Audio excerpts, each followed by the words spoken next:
कहानी उस समय की है जब जॉनथन एक बोर्डिंग स्कूल में पढ़ा करता था। वो करीब 13 साल का था जब उसके साथ ये किस्सा घटा।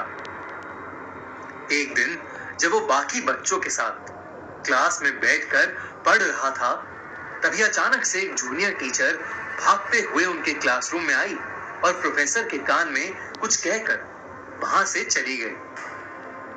प्रोफेसर ने अपना सेशन उस दिन के लिए वहीं खत्म कर दिया और सभी बच्चों को बताया कि स्कूल के पास वाली बिल्डिंग में कुछ ऐसा हुआ है जिसकी वजह से पूरे स्कूल का लॉकडाउन कर दिया गया है और किसी भी स्टूडेंट को अपने हॉस्टल या स्कूल प्रेमिसेस से बाहर निकलना अलाउड नहीं है।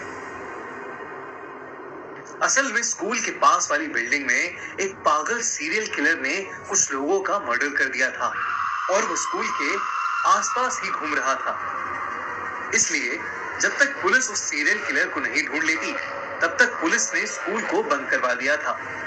उस सीरियल किलर ने जिन भी लोगों को मारा था, उनका दाहिना हाथ उनकी बॉडी से गायब था।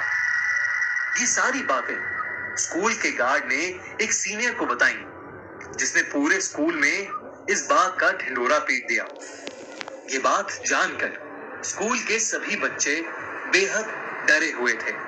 इन सब के बीच जॉनथन के साथ एक और अजीबोगरीब चीज हो रही थी। जब से ये स्कूल लॉकडाउन शुरू हुआ था, उसे रोज रात अचानक अपने हॉस्टल के बैकयार्ड से किसी आदमी के जोरों से चीखने की आवाज आती। ताज्जुब की बात यह थी कि आवाज उसके अलावा और कोई नहीं सुन पा रहा था। एक रात जब वो सो रहा था, उसे फिर से वही चीख सुनाई दी। इस बार वो हिम्मत करके हॉस्टल के बैकयार्ड में जा पहुंचा।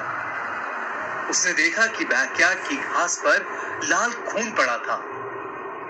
उसने उस खून को फॉलो किया तो उसे दिखा कि पीछे गार्ड के क्वार्टर के पास एक बड़ी सी बोरी पड़ी है, जिसमें से खून की बूंदें टपक रही हैं।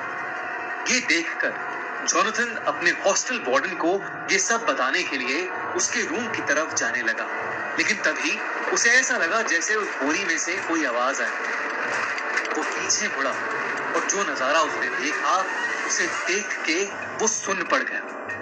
उस बोरी में से एक कटा हुआ हाथ निकलकर जमीन में रेंगता हुआ उसके पास आ रहा था। 13 साल का जॉनथन ये देखकर बेहद घबरा गया और चीखते हुए वहां से भागा।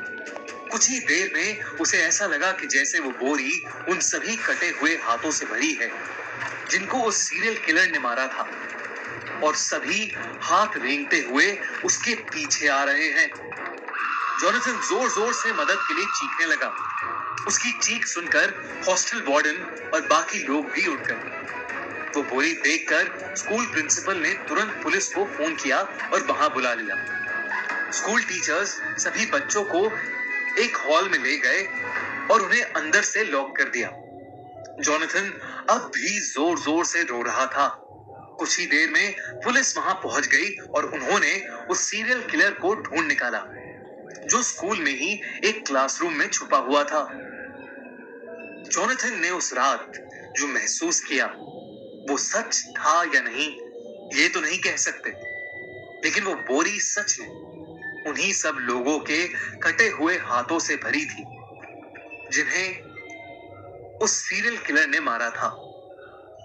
उस दिन के बाद से स्कूल का रूटीन तो नॉर्मल हो गया, लेकिन जॉनथन को आज भी वो खौफनाक सपना आता है जहां एक कटा हुआ हाथ रेंगते हुए उसके पास आ रहा है।